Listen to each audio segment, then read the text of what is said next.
Well, we're back again. We now have 2 sessions coming up focusing on individuals just like you. The beautiful Simon Endy will host the next session, and he'll be speaking to 4 advisors who consistently demonstrate success. My session is about business owners. Business leaders. We wanted these business leaders to give you an insight into how their models have adapted and the results they've achieved. We will have disruption in our industry, and we heard some of that today, and business models will evolve and look to win new customers in new ways. These 4 business leaders have one thing in common. That is, all 4 consistently strive for further success by building the right culture and embracing specialism.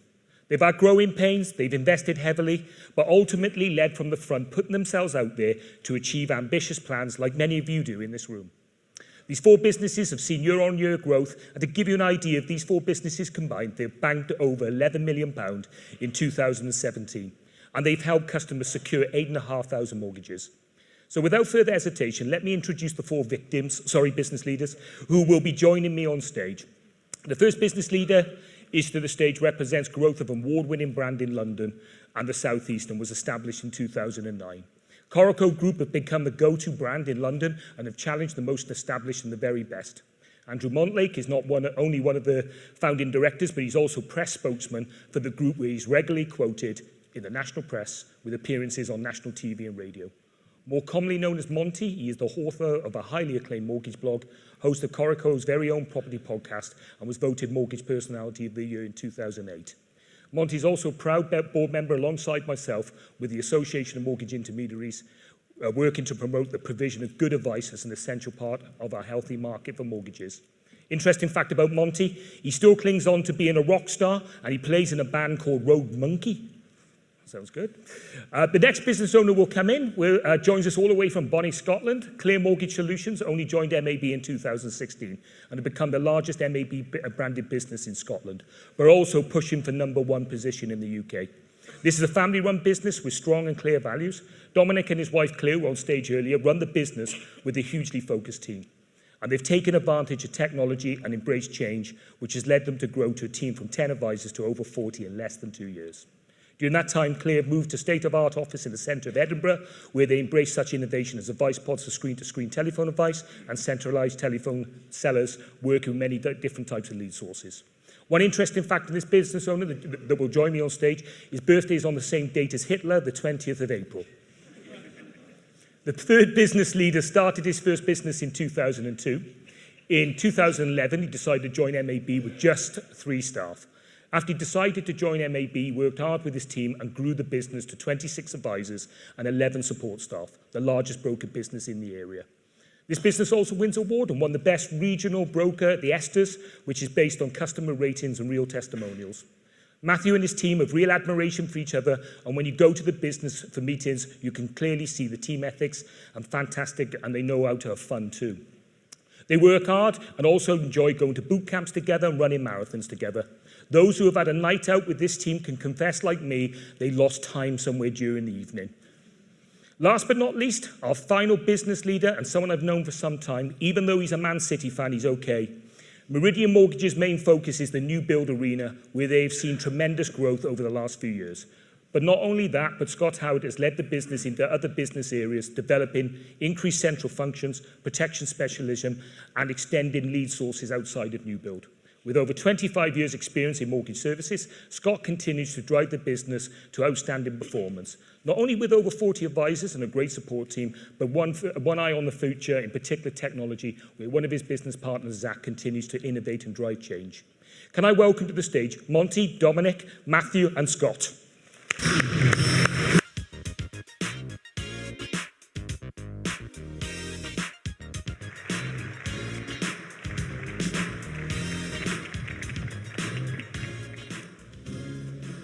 Wow, this is handsome bunch, isn't it? Look at that. What do you reckon? Good stuff, isn't it? Good stuff. Okay, these guys, of course, are going to be a bit nervous, so we didn't do live questions. We put some questions out. Yeah, you'll be okay. So, as you can imagine, for any of you coming up here, it is nerve-wracking. But let's start with the first question. I'm going to direct this to you, Monty. All-important customers have been talked about today with Mike and Stephen earlier, and we have seen a lot of press recently, particularly around the FCA market study and challenges around the length of the home buying process. How do you make sure you're not only just relevant now, but as the market starts to change, relevant in the future? What things are you doing, Monty? Well, I think just picking up on the FCA market study, I'd just echo what Mike said earlier. I think there's a lot of positives in there, a lot of positives especially for brokers. They did find high levels of choice and consumer engagement, which is great. And consumers using the broker, they value them. They really value the trust and the honesty, so that's great. There was a couple of interesting things in there which were a little bit worrying. They mentioned that 30% of consumers could have got a cheaper rate. So it's a bit worrying if the FCA are going off on that direction around cheapest is best. So we have to keep an eye on that. But in terms of your main question around what we do for clients, the simple answer is we ask them. We ask them at every stage of the process. So as soon as they've had an interview, we'll fire off an email to them and find out how that went. Did we answer their initial questions? And when they've completed the transaction, we'll send another paper questionnaire to them, actually. What we found is actually a lot of people engage more if we send them a nice card, we send them a lottery ticket, hopefully that they'll win and pay off the mortgage. So it's really important to keep relevant to them. A lot of it also is the way we talk to them, our language. So we have to find out what's interesting them. It's not about selling what we do, it's about trying to find out what our consumers want and then identifying that and marketing to their needs and their preferences rather than just marketing what we want. Okay, thank you, Monty. And communication is obviously important. Scott, can you add, how do you think staying relevant now in the future? What things are Meridian doing? The retention of customers is pivotal to the success of any business, really. You know, if you think about, and I talk about this quite a lot to our team, the cost of acquisition of lead, you know, business leaders, business owners going out and farming that business and getting that business in, it's crucial that you keep hold of the customer.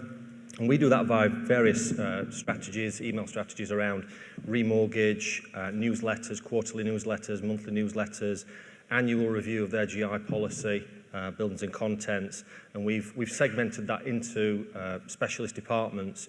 So we don't give it necessarily back to the original advisor. We give it back to a specialist department because, you know, we segment it off to make sure that they're kept busy. So it's really important, and I'd say to all of you, you know, keep hold of that customer. It costs a lot of money to acquire that business in the first place. So, you know, you can keep that continual relationship with the customer.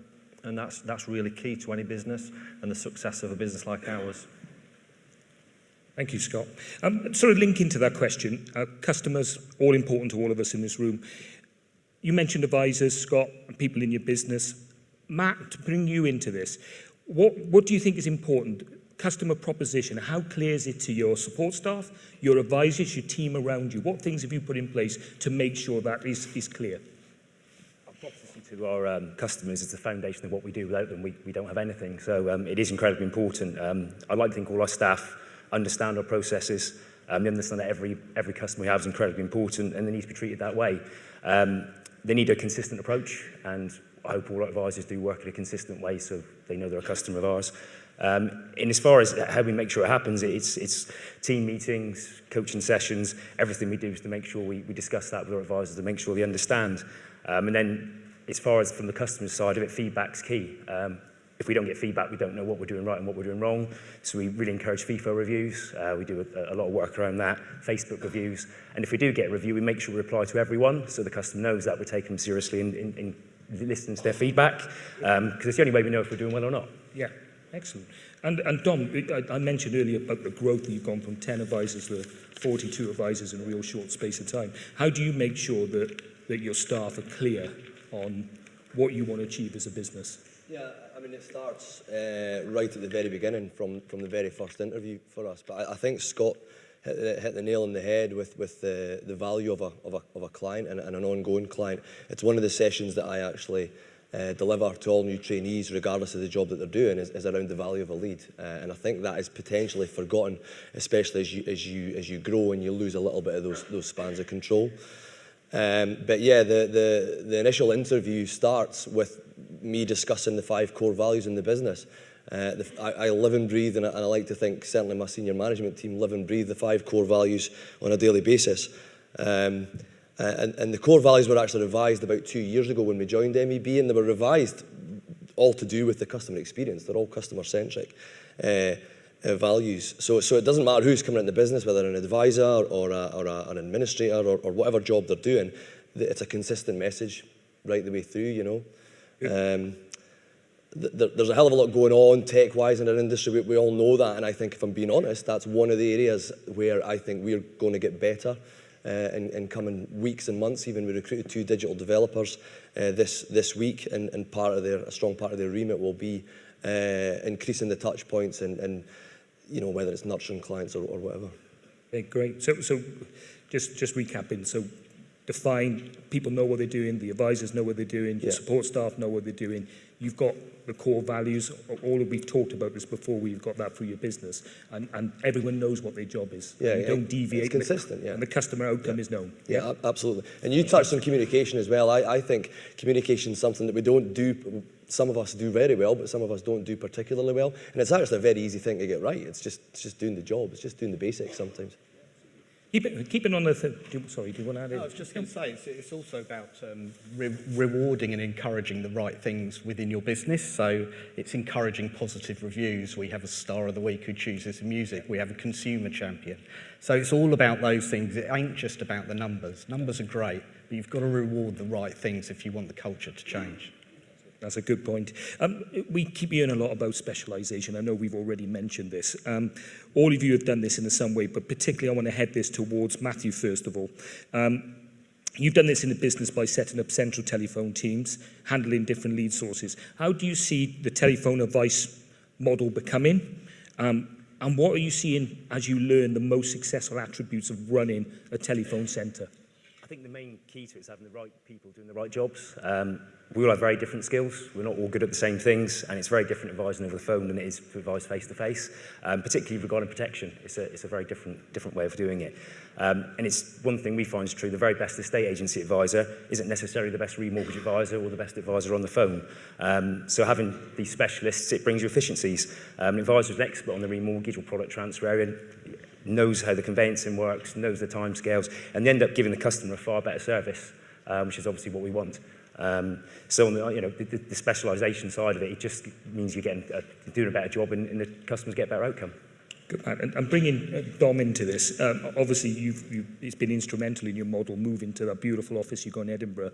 And I talked earlier about pod advice and screen to screen. Can you talk us through some of the things you've done with your team to improve telephone selling?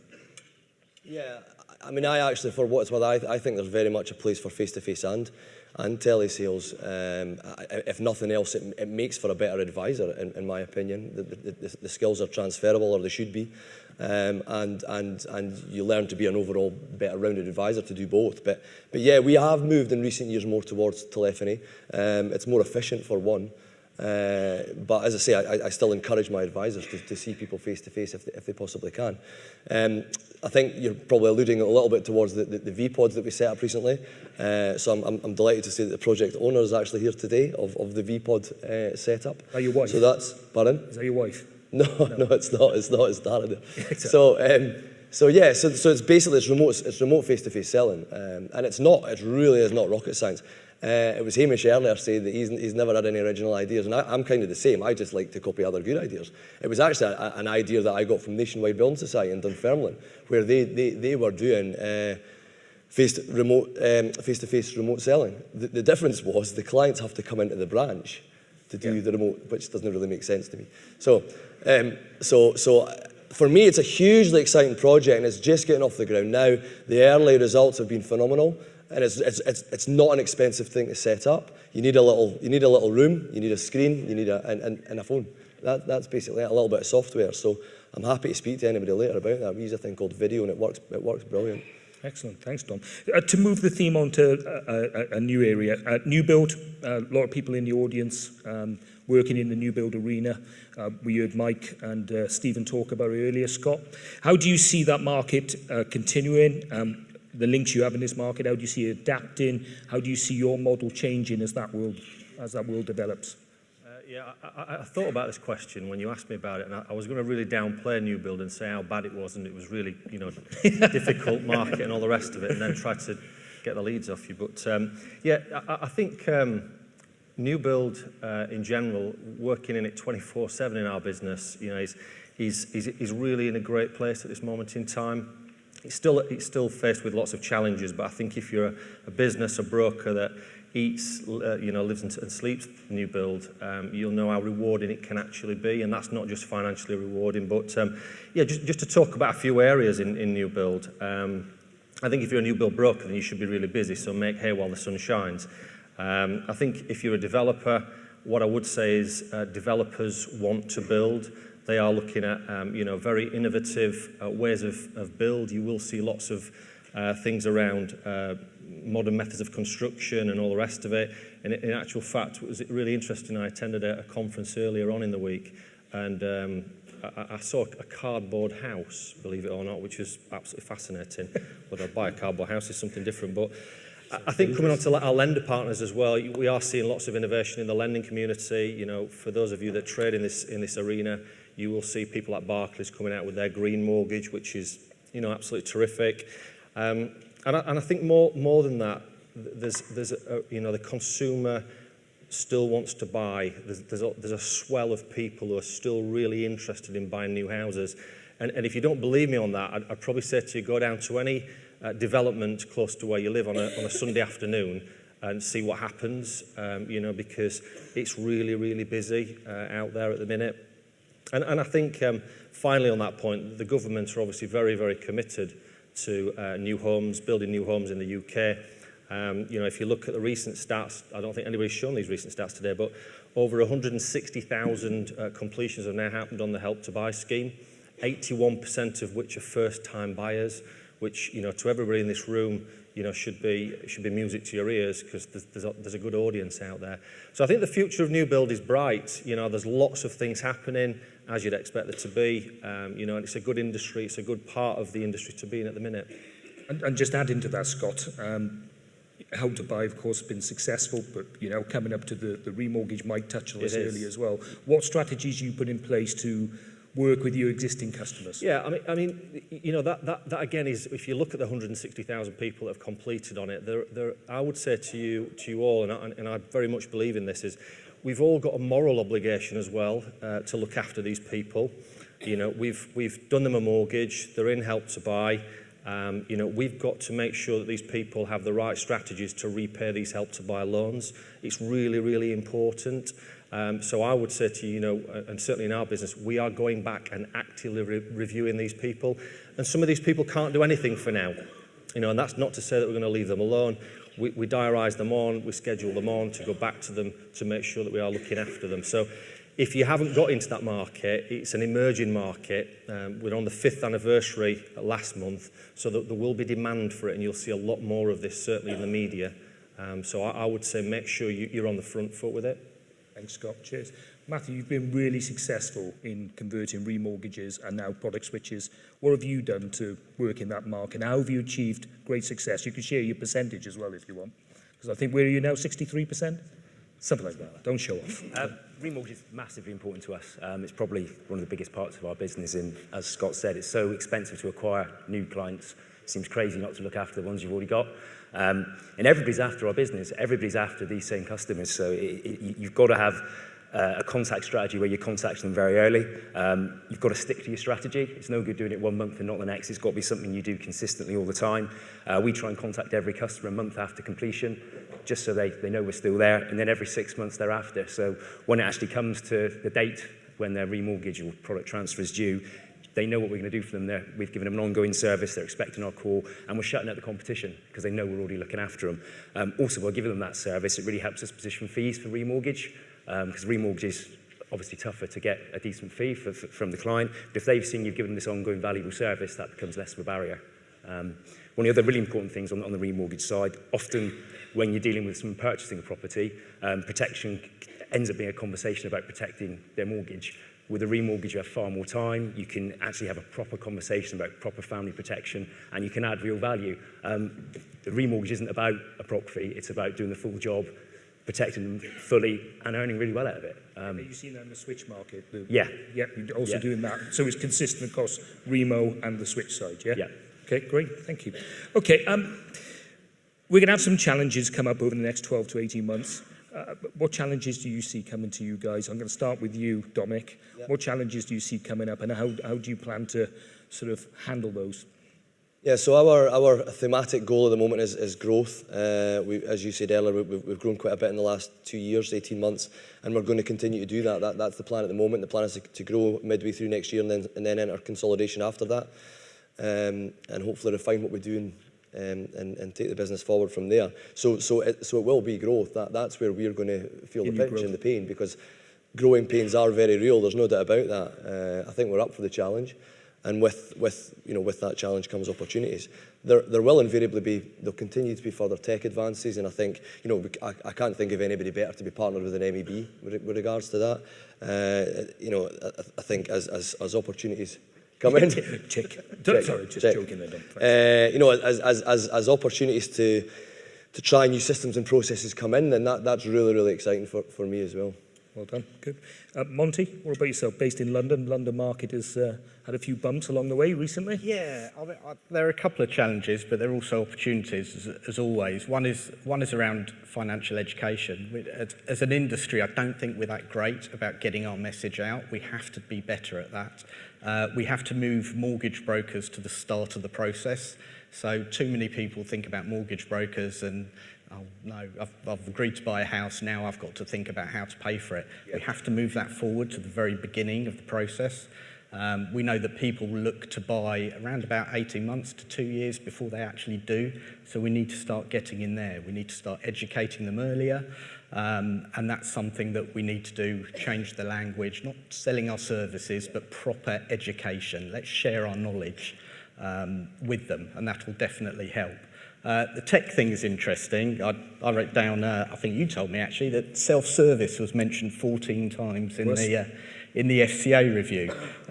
So it's interesting where that's going to go in terms of, actually, are the FCA encouraging people to go down a non-advised route again?